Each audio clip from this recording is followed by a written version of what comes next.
Vamos lá? Bom, na aula passada, veja só, nós falamos da competência, o conceito bem simples, competência é pública, falamos das características, perdão, competência, o conceito é bem simples, é um poder.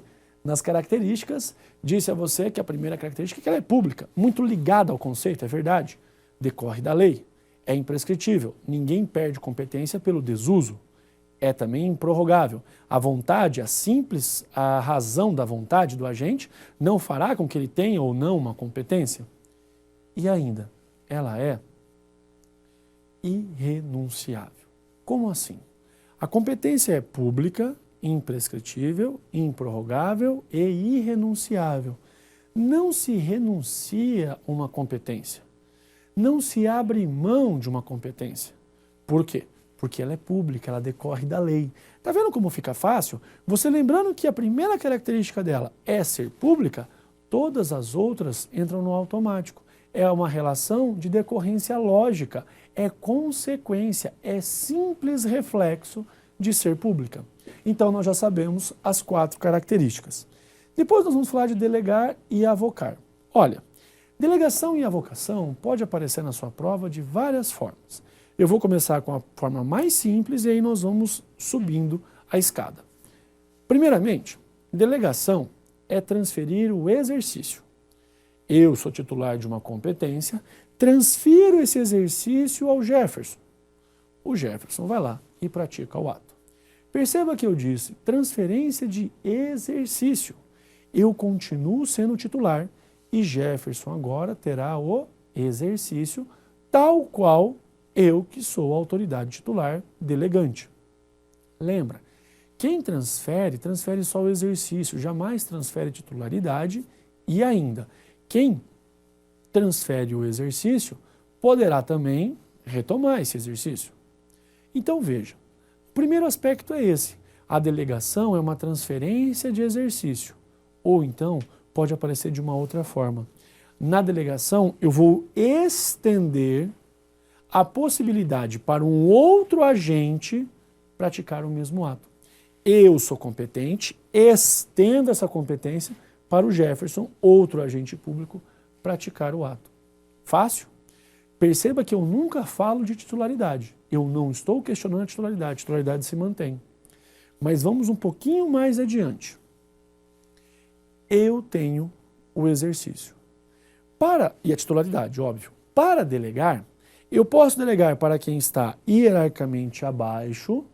Então imagina que eu estou aqui, eu tenho uma autoridade superior e ela delegou esse exercício para mim. Ótimo, eu vou agora praticar o ato. Ela é autoridade superior, eu inferior. Existe uma relação de hierarquia.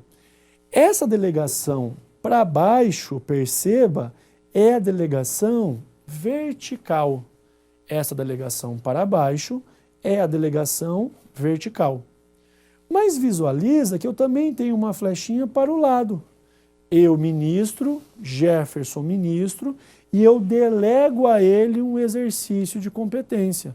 Quando eu delego a ele, eu e ele, ambos ministros, eu estou junto com ele no mesmo pé de igualdade, no mesmo plano de hierarquia. Então eu falo de uma delegação horizontal.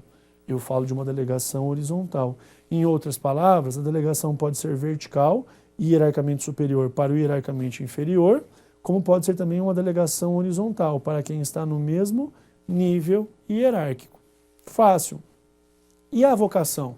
Ora, tudo que vai dizem que um dia volta, então você tem que ter a possibilidade de retomar essa avocação. E o retomar da avocação, anota. O retomar da avocação é exceção. O retomar da avocação é medida excepcional. Por quê? Porque quando eu estou avocando, automaticamente nasce a ideia de quem recebeu a delegação não fez o que tinha que fazer de forma bem feita. Não utilizou daquele exercício de uma forma adequada. Pois é.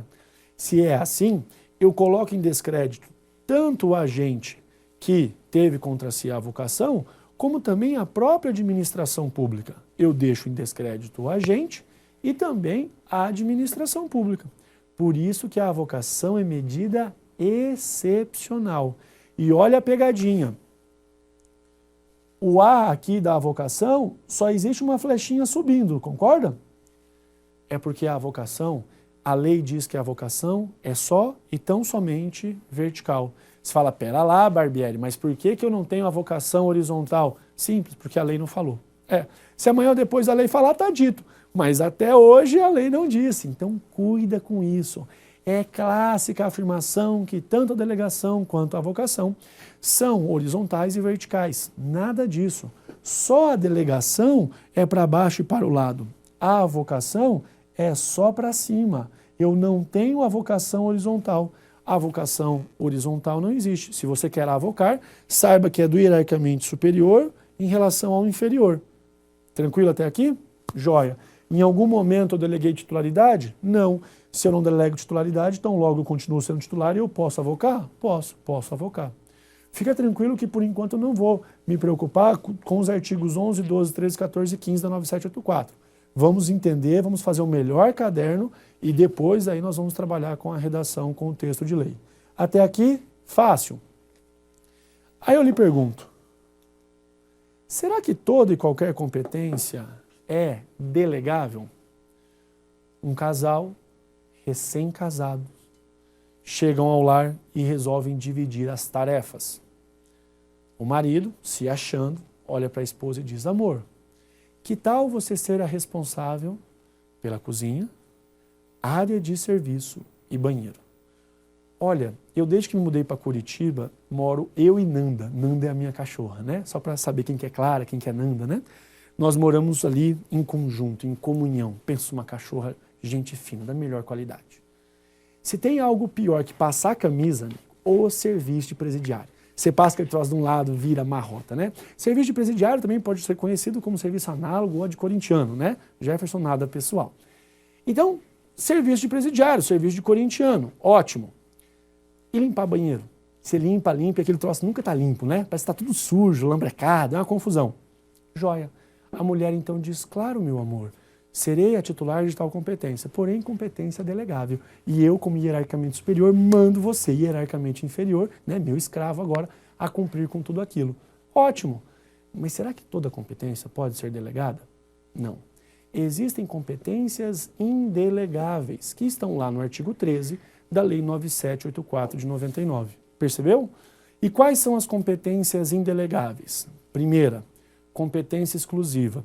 Muito cuidado para você não confundir a competência exclusiva com competência privativa. Cuidado com isso. Eu estou falando de competência exclusiva.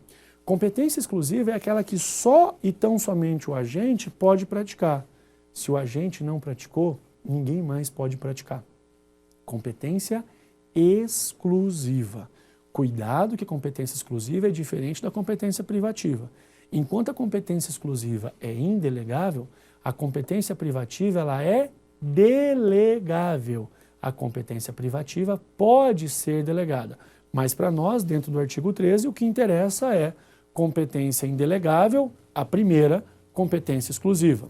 Segunda competência indelegável, competência para editar ato normativo.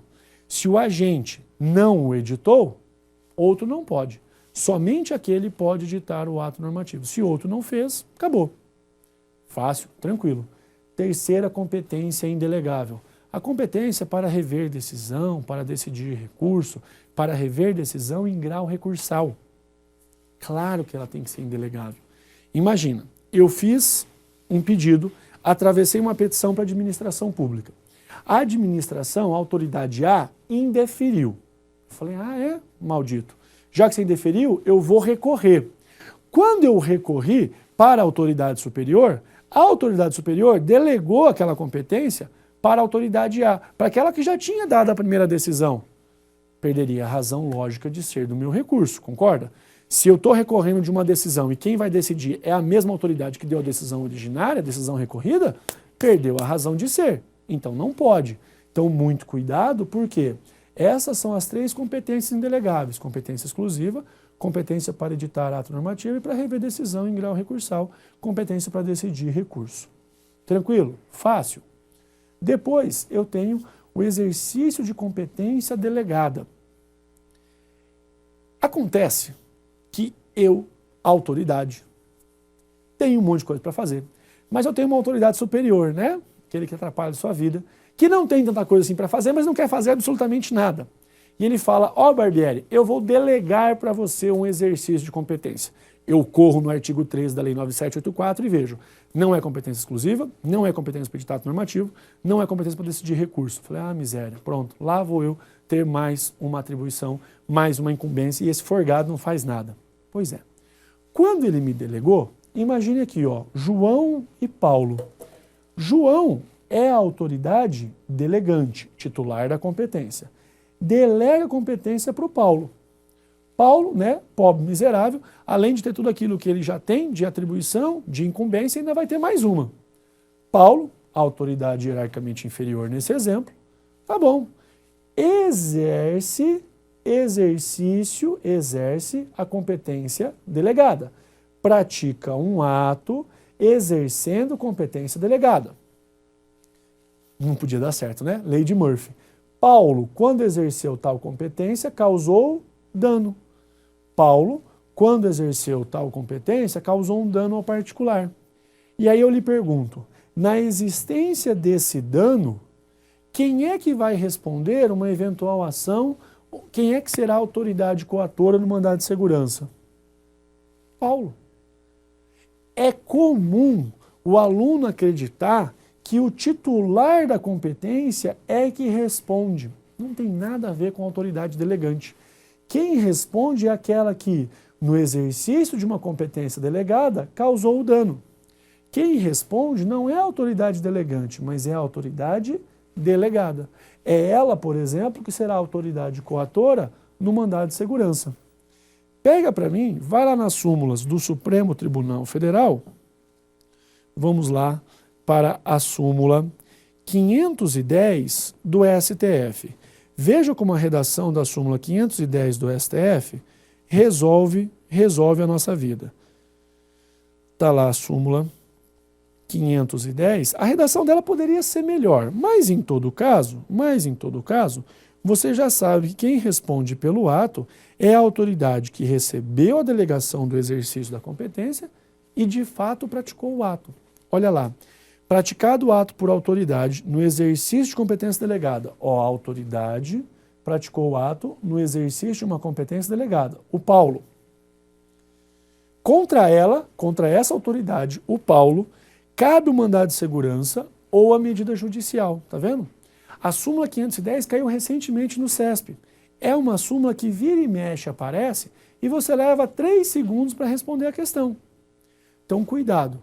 Não são ambas as autoridades que respondem, não é a autoridade delegante, mas é a autoridade delegada. Em outras palavras, a autoridade que praticou o ato.